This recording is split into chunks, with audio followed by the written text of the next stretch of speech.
I want to play PoE so badly, but 3.21 and certain game design choices are making it very hard. Hey guys, new video here. I have finally made it to level 98 in Crucible League, even though my character keeps getting goatseed by the monsters in the Crucible. Speaking of goatseed, look at this MTX that Grinding Gear released up here. I equipped it immediately when I got out of the mystery box. We are over a week into the league, and the first two patches have come out to address the Crucible League tuning, but so far it hasn't been enough. Feels kind of weird making this video, as historically, if you look at my Twitch stuff and my YouTube stuff, I'm usually a Grinding Gear Games dick rider for the most part. So for those guys that just want TLDR, you don't want to watch a whole negative video, I don't blame you. Here it is. For the vast majority of players, playing Crucible will feel like you're playing standard, but even harder. It is a culmination of a pattern of game design that I'm not sure is healthy for the future of PoE. It actually took me a long time to post this because I was reading the Reddit and I saw some threads about how this league has the most concurrent players ever, both at launch and 7 days in, and huge congrats to Grinding Gear for that. That's a massive achievement, but I took a few days to read all the comments on the forums, on the Reddit, on Twitter, and I hung out in different Twitch streams to kind of see the vibe and to gather my thoughts and to see, am I the one that's out of touch? And I don't think I am. The format of the video will be like this. First, I'm going to address all the major and obvious issues with Crucible, just in case there's some new players that are watching who might be out of the loop. And then I'm going to address after that what I believe to be some core issues with Path of Exile at the moment. And you know what? If you're loving Crucible, I don't want to take that away from you. Feel free to skip this Crucible critique because you probably heard all this 100 times before on the Reddit and in-game, and go straight to the part afterwards where I kind of go over the two things that are kind of hurting the game, and you might find more value in my thoughts there. If I could describe Crucible in one word, it would be friction. Before you even get into a map, you have to manage the inventory.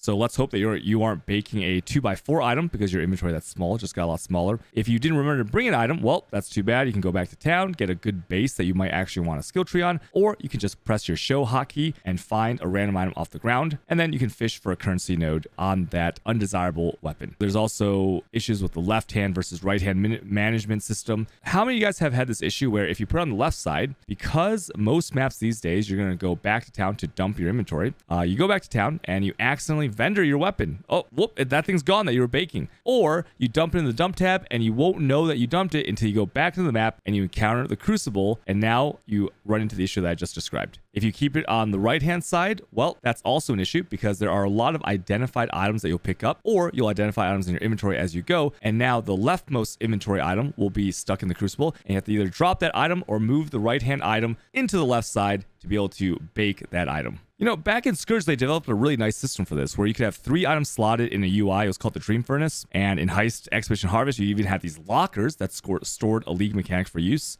In Ultimatum, when you had to make a decision on something, the entire screen just paused, shape or roleplay style, while you made that decision whether you wanted to push the harder content or not. And in Heist and Sanctum, they even added a nice little slot right next to your gear that you could just put something in. But in Crucible, we use our inventory space. I'm guessing that these past slots or lockers were unusable for Crucible League for one reason or another. I'm not a coder. Okay, sure, whatever. Let's talk about the Crucible button. The length of time that it takes to fill goes against so many systems in this game. They've shown that they do want you to have control of the content and maps, because these days they allow you to pop multiple breaches in a row. You can speed up or slow down and edit monster HP these days if you want to through Atlas points. But when it comes to Crucible, you can't pop other league content and then walk up right away to the Crucible and engage in that as well. You have to do a full stop. Two things will happen if you try to engage with Crucible while other content is going on, and you will either just die, or you have to do a half bake because you will need to leave the circle to handle the other content that's coming at you. And we all know what happens when you leave a circle in PoE. There's this weird zoom issue where the mouse can just fly off the button. There's a lot of misclick opportunities. Loot filter labels can obscure your vision and cover things more than the main UI already does. I can rattle off a bunch more things that every player will encounter if you just play for a couple days, but you kind of get the idea. Let's talk about the duration of the full channel again. I haven't timed it, but I'm guessing it's somewhere around 12 seconds or more. And most players will lose all of their flash charges. They will lose all of their power, endurance, frenzy charges, their self buffs if you're something like Corrupting Fever, like I am. I know that they said that they didn't want or expect players to full channel in the Ziggy and Chris interview before the league started. But then why does it take a full channel to reveal one skill tree? Because if you make it to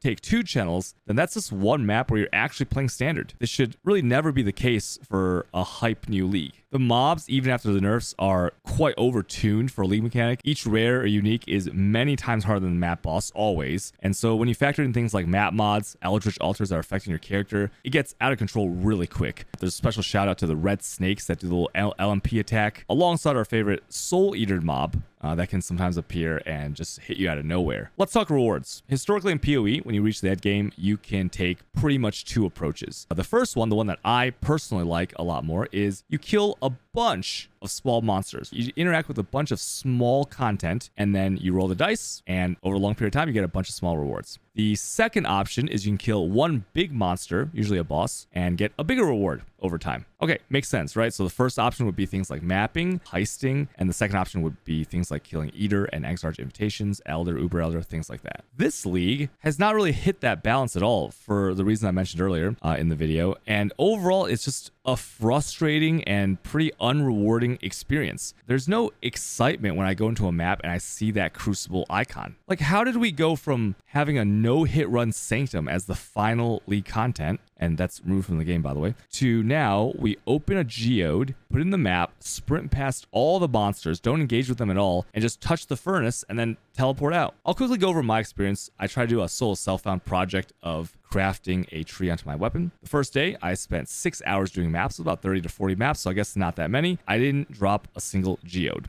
After about 6 hours of playing maps, I dropped my first geode. I opened it. It was add a skill tree to a unique weapon, not a rare, so I couldn't use that one either. So I resorted to trading and buying the geodes I needed. The second day, I did get a little bit luckier with the geodes, and I spent about 8 hours trying to get a tree on my bow. I tried the 1-2 method, starting with the first two nodes. I tried the 3-4 method, trying the third and fourth node, and after 8 hours, all I had to show for it was the same exact bow that I started with. I had kept the 2 nodes that I wanted, and that's it. It felt like a complete waste of time, and I know that I could just keep buying geodes, and I could keep buying trees and then scouring, adding, scouring, merging over and over and over. But then I'm not really playing the game. I'm not playing any maps. I'm just trading all day long. It's a pure RNG shit show. All right, so now let's talk about PoE in 2023 as a whole. Enough nitpicking about the Crucible issues that can be solved with next week's patch, which is definitely coming, right? Right, guys? Patch this week? I believe that there's two main issues with the game right now, and the first issue is how Grinding Gear Games handles power creep and player nerfs, and the second issue, more importantly, is the game constantly makes you do more or invest or waste more time while getting less than you used to get. Now, I know a lot of people in the comments will say, Grinding Gear Games is giving you free power. You get an insane weapon that you couldn't get before. Why are you complaining? And my issue with that argument is that we've had nothing but just borrowed power. See, take Sentinel League, for example. Here's some recombinators. Enjoy making items that haven't been seen since Harvest. Have fun. But now the league is over. We're going to take them away. Scourge, you get to add some cool mods to your gear. It's kind of like Crucible. Oh, wait, that's gone too. Like a Calandra League comes along. Here's an opportunity to make some insane jewelry. And not only is like a Calandra power creep, but it enables even more builds to have some time in the sun, like the Doriani's prototype, where you go negative lightning res. After 3 months, that's gone too. The reflection of Calandra doesn't exist anymore. A little side note, I only quit Calandra League because it was impossible to buy the reflection tiles because no one was playing the game anymore. Sanctum League comes along. Here's some insane mods on completely different slot than your regular equipment, so there's no opportunity cost for it, and you even get to put a keystone on it for free. What the hell? Oh wait, that's gone too after 3 months, along with Original Sin and a massive endgame that rivaled things like Delve, Heist, Lab Runners, stuff like that. And now in Crucible, we get this nice little passage tree that goes on every weapon or shield. And next league, I guarantee you that's gone as well. But don't worry though, because next month we're gonna get a scarf slot. If they really want people to use the link skills so much, they just come out with a league where the power creep is that you get to hire one of the masters or exiles and you get to fully gear them out. Then everybody's using link skills. We always get these fun little toys to play with, and then they get taken away. But every patch and every expansion, there is a very healthy dose of nerfs. And those nerfs stay. Here's a graph I've drawn up in Paint. The yellow line represents raw player power, what is the best possible in the current league with the current gear. The orange line is individual build power. And you might look at this and you go, how the hell does that work? How can we be overall stronger than we've ever been, yet the builds we play are weaker compared to the past? Why do we feel weaker compared to the past? What a lot of people don't think about is that individual builds will always get nerfed and they'll always get weaker over time because of Grinding Gear Games. But player player power is still increasing simply because they introduce more items or options or ways of scaling, which can create like new builds that become dominant or ways of elevating an old playstyle. So for example, things like masteries on the skill tree, Eater and Exarch implicits. You have new amulets like Omni and Ashes of Stars. You know, in Expedition League, there was the Olroth's Flask, which makes for a very nice boss killer called a War Loop Scion. But all the uniques I've mentioned, you'll notice that the builds associated with them or the items themselves have been heavily nerfed, even though they made player power go up tremendously. So although Grinding Gear Games is adding a lot more juice, it's not in a way that you can just plug these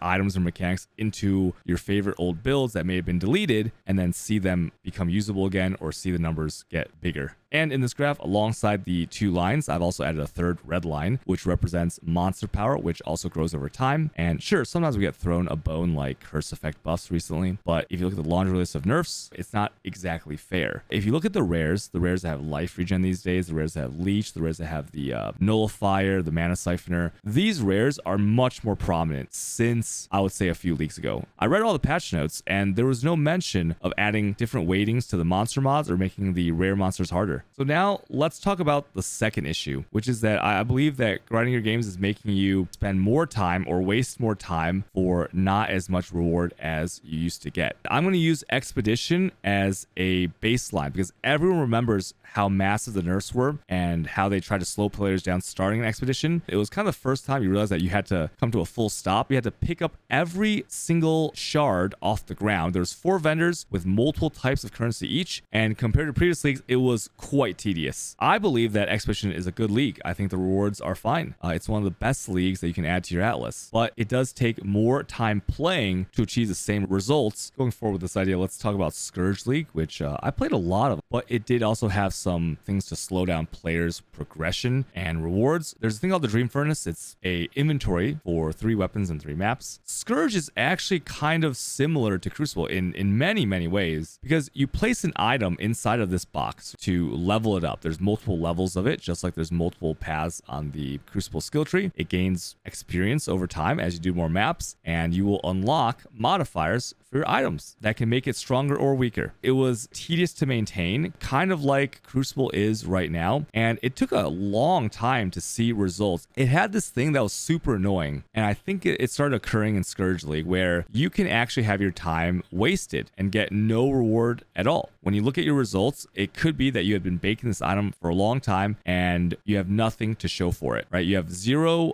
gain for your time spent in the game. Players don't like being backpedaled on their progress. Why do people like Harvest so much? Because it's deterministic. Every step leads to the next step. You will get that item. If there's an element where I've gotten to step 2 and then all of a sudden something out of my control brings me back to step 1 or step 0, or I have to go trade for another item because it's completely bricked, I don't think that's good game design. We're going to talk about Arc Nemesis as it applies to this idea. At first, Arc Nemesis has a good game design. A harder monster drops more loot. I can get behind that. While it sounds simple, the way that you would upgrade your monster with these inventory items was really annoying. And it was so confusing because it took a lot of time for you to go research and learn what combinations were with what. And it wasn't just like a few combinations. There was like a lot of combinations. And so you had to have a spreadsheet open with all the combos, and only a few of them were really any good. The rest were pretty bad. The time that you would spend trying to kill this mob wasn't always worth the reward unless it was one of the good combos. There was no sort function. And throughout the league, you'll see a lot of players just chose to skip it. All right, let's talk about Calandra League. Calandra is where you will run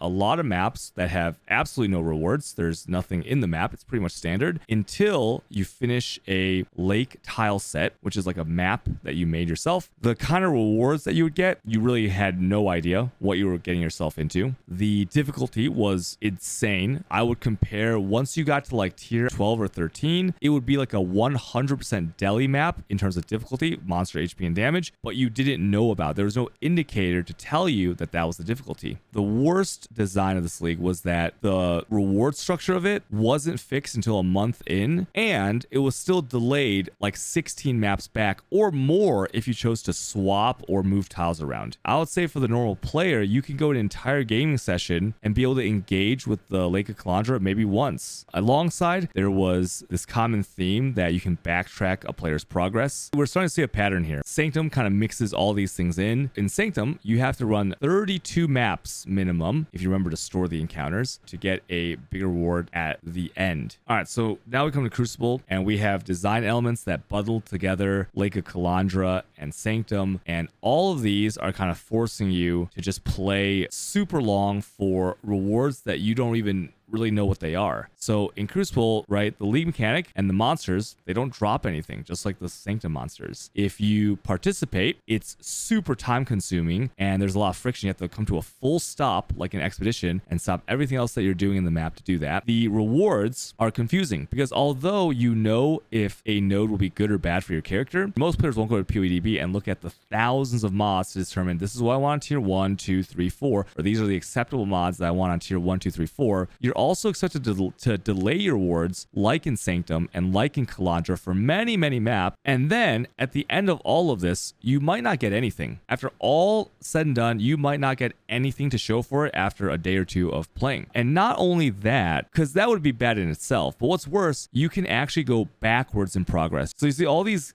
game design elements just force you to play more. I'm playing way more because I have to. I'm just playing more because if I don't, I get nothing. I have to play so long for a chance to see the cool stuff. And I don't know if I'll ever see that cool stuff because the systems aren't presented in a way where I can see the light at the end of the tunnel. Is Grinding Gear Games doing all this just to slow the player down to prepare us for PoE 2 when things will be even slower? I don't know. Overall, I'm still having a very fun time in the league, but I'm a streamer. It's always going to be fun, right? Whether it's a good league or a bad league. And I do wonder if I wasn't streaming the game, would I be playing Crucible? And the answer is probably no. How do I end this video? I don't know. If you made it this far through the video, like, comment, and subscribe. You probably forgot to do that. Do it now. Also, I stream on Twitch every day, twitch.tv/qdog_. I might be live right now. I'm probably live right now.